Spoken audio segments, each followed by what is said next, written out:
बनल रहे नैहर महेशी में गुरु बनल रहे ससुरमा। ऐसन बर्बादी है शिव गुरु साजल रहे सिनुरमा। ऐसन बर्बादी है शिव गुरु साजल रहे सिनुरमा। नैहरा में दीहा भाई हम भतीजवा, ससुर में देवरा दुलारुआ।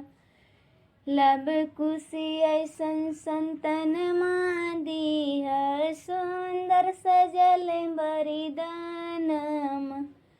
लब कुशी ऐसन संतन दीहा, सुंदर सजल बरिदानमा। ऐसन बर्बादी हो शिव गुरु साजल रहे सिनुरमा। ऐसन बर्बादी हो शिव गुरु साजल रहे सिनुरमा।